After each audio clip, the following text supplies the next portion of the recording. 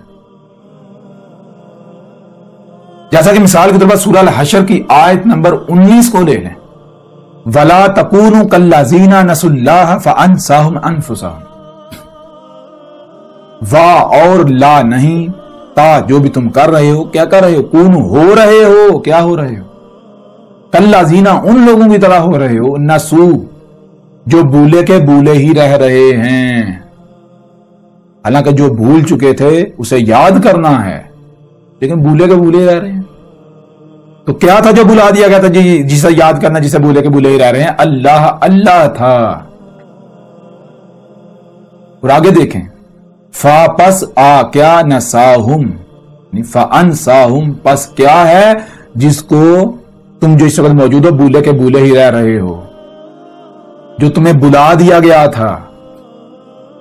انفسہم تمہاری اپنی ہی ذات، اپنی ہی ذات کو بھولے ہوئے ہو. تو اپنی ذات کیا نکلی؟ پیچھے کہا جا رہا ہے کہ جو تمہیں بلا دیا گیا تھا اللہ، آگے کہا جا رہا ہے جو تمہیں بلا دیا گیا تھا وہ تمہاری اپنی ذات ہے. تو اپنی ذات کیا نکلی؟ اللہ. یہ وہ وجہ ہے جس وجہ سے اللہ نے پورے قرآن میں کسی رسول کو انسان نہیں کہا. اللہ مومن کو انسان نہیں کہتا. کیوں نہیں کہتا؟ اسی وجہ سے نہیں کہتا. بھائی انسان اللہ کی ضد ہے، اللہ ہے یا انسان. انسان کا مطلب انسان کا معنی ہے اپنے ہی آپ کو بھولا ہوا. مثال کے طور پر آپ سے سوال کیا جائے کہ آپ کون ہو، تو آپ کہیں گے میں تمہارے سامنے کھڑا ہوں، یہ 5-6 فٹ کا جسم. پھر آپ سے سوال کیا جائے، مثال کو پوچھا جائے کہ یہ کیا ہے جی، یہ انگلی ہے کس کی؟ میری. یہ کیا ہے؟ ہاتھ ہے کس کا؟ میرا. یہ کیا ہے؟ بازو کس کا؟ میرا. آپ یہ جواب دیتے جائیں گے یہاں تک کہ پورے وجود کے بارے میں سوال کیا، یہ کیا ہے جی؟ جسم کس کا ہے جی؟ میرا. یعنی آپ کیا کہہ رہے ہیں؟ کہہ رہے ہیں میرا. آپ نے یہ نہیں کہا یہ میں ہوں. اگر آپ یہ بھی کہیں کہ میں ہوں پھر بھی سوال کھڑا ہو جائے گا تم کیسے ہو؟ جب یہ مٹی ہو جاتا پھر تم کہاں تھے؟ کہاں چلے جاتے ہو؟ جب یہ نہیں تھا پھر تم یہ میں کرنے والا کون تھا؟ بہرحال تو چیز یہ ہے کہ جب آپ کو پوچھا جائے کہ یہ وجود یہ کس کا ہے تو آپ کہتے ہیں میرا ہے. کیسے میرا ہے؟ جیسے مثال کو اگر آپ نے کوئی بکری خریدی، کوئی شے خریدی، آپ سے پوچھا جائے کس کی، آپ کہتے ہیں میری. اس کی ملکیت کا دعویٰ کرتے ہیں. تو کیا وہ آپ کا وجود ہو جاتا ہے؟ نہیں. جیسے آپ اس شے کی ملکیت کا دعویٰ کرتے ہیں بالکل اس طرح آپ اس وجود کی، یہ 5-6 فٹ کا وجود ہے، اس کی ملکیت کا دعویٰ کر رہے ہیں. یہ میرا ہے. اس کا مطلب کیا ہے؟ اس کا مطلب یہ ہے یہ آپ کا ہے، یہ آپ نہیں ہو. اب آپ سے سوال کیا جائے کہ آپ کون ہو؟ وہ کون ہے جو میں کر رہا ہے، جو میرا کر رہا ہے؟ وہ کون ہے جو اس وجود میں آنے سے پہلے کہاں تھا، کیا تھا، بعد میں کہاں جائے گا، کیا وہ کون ہے؟ تم کون ہو؟ تو آپ کے پاس کوئی جواب نہیں ہوگا، آپ اپنے ہی آپ کو بھولے ہوئے ہیں۔ یہ لفظ انسان کے معنی ہے وہ جو اپنے ہی آپ کو کمپلیٹلی مکمل بھولا ہوا ہے۔ اور اپنا آپ کیا ہے؟ اپنا آپ اللہ، وہ وجود ہے، اللہ ہے اپنی ذات۔ اپنے وجود کو بھول کر یہ 5 فٹ کے 5-6 فٹ کے ایک عضو کو، پرزے کو اپنا آپ سمجھ کر تو اپنے وجود کو چھیڑ چھاڑ کی جا رہی ہے، اپنے وجود کے ساتھ دشمنی کی جا رہی ہے۔ واہ سبحان اللہ، کیا بات ہے! بالکل ایسے جیسے مثال کے طور پر ایک بادشاہ ہو، اس کے ایک عالی شان محل ہو اور اس کی یادداشت چلی جاتی ہے، وہ اپنے محل کے سامنے ایک جھونپڑا لگا کے بیٹھ جاتا ہے، اپنے آپ کو فقیر سمجھتا ہے۔ آپ اندر بادشاہ والی کوالٹیز تو ہیں، اور روزانہ صبح اٹھتا ہے، اس کو محل کے اوپر نظر پڑتی ہے تو اس کو تکلیف ہوتی ہے بڑی، بھائی میری جگی کے سامنے کس نے اتنا بڑا محل کھڑا کر دیا؟ ایک دن تیش مہتا غصے میں آتا ہے، محل کو توڑ پھوڑ دیتا ہے، کوئی بھی نہیں سر ہوتا، کیوں؟ اس کا اپنا ہی ہے۔ اب جب توڑ رہا ہوتا ہے تو وہ اس کو نہیں پتا یہ میرا ہے، جب توڑ چکتا ہے پھر یادداشت واپس آتی ہے تو کیا سامنے آتا ہے؟ اپنا محل ہی توڑ دیا۔ تو بالکل اسی طرح اپنا جو وجود ہے، اپنی ہی ذات کو بھولے ہوئے ہیں۔ یہ 5-6 فٹ کا جو جسم ہے، اس کو اپنا آپ سمجھ کر اپنی ہی ذات کے ساتھ چھیڑ چھاڑ کر رہے ہیں، اپنی ہی ذات کے ساتھ دشمنی کر رہے ہیں، اپنے آپ کا ہی نہیں پتا۔ یہ وجہ ہے جس وجہ سے اللہ نے کسی رسول کو بھی انسان نہیں کہا۔ انسان کا مطلب ہے جو اپنے آپ کو بھولا ہوا ہے، اور جو انسان نہیں ہے وہ کیا ہے؟ وہ اللہ ہے۔ یہی تو وجہ ہے جو اللہ قرآن میں کہتا ہے کہ اللہ اور اس کے رسول میں فرق نہ کرو۔ فرق کسے کہتے ہیں؟ فرق کہتے ہیں الگ الگ کرنے کو۔ بھائی اللہ اور اس کا رسول ایک ہی ہے، یہ چیز ہے۔ کیسے؟ بالکل ایسے جیسے آپ کو بتایا کہ آپ کے وجود کے اندر زبان ہے، اس زبان کا بولنا اگر آپ پورا وجود چھپا دیں اور زبان سامنے ہے، زبان بول رہی ہے، تو کیا زبان بول رہی ہے؟ زبان کہہ رہی ہوگی مجھے بھوک لگی ہے، زبان کہہ رہی ہوگی میرے پاؤں کو نہ چھیڑو؟ نہیں، وجود بول رہا ہے۔ زبان تو ایک ٹول ہے، ایک عضو ہے جو اپنی ذمہ داری پوری کر رہی ہے، وجود کی ترجمانی کرنی، تو وجود کی ترجمانی کریے۔ بالکل اس طرح رسول جو ہوتے ہیں وہ اللہ کی زبان ہوتے ہیں، وہ اپنے وجود کی ترجمانی کرتے ہیں۔ رسول کی پہچان ہی یہی ہوتی ہے کہ دیکھو یہ جو بات کر رہا ہے کیا اپنے وجود کی بات کر رہا ہے، اپنے وجود کی ترجمانی کر رہا ہے۔ یہ وہ وجہ ہوتی ہے، وہ وجود بول رہا ہوتا ہے رسول کی صورت میں۔ اللہ بول رہا ہوتا ہے، جیسے مثال کو آپ کے پاؤں میں اگر درد ہو رہی ہے، کوئی پریشانی ہے، کوئی تکلیف ہو رہی ہے، تو کسی دوسرے کو تک پتہ نہیں چلے گا جب تک آپ اظہار نہیں کریں گے۔ اظہار کیسے کریں گے؟ زبان سے۔ زبان وجود کی ترجمانی کرے گی۔ بالکل اس طرح رسول اللہ کی زبان ہوتے ہیں، اللہ کی زبان جس کا کام ہوتا ہے اپنے وجود کی ترجمانی کرنا۔ اللہ بول رہا ہوتا ہے رسول کی زبان پر، کائنات کے انگ انگ میں، کہاں کہاں وجود میں، کہاں کہاں کیا ہو رہا ہے، کیسے کیا ہو رہا، سارا نظام، یہ ہوتی ہیں چیزیں اللہ بول رہا ہوتا ہے۔ اس وجہ سے رسول کی باتوں میں اختلاف نہیں ہوتا، تضاد نہیں ہوتا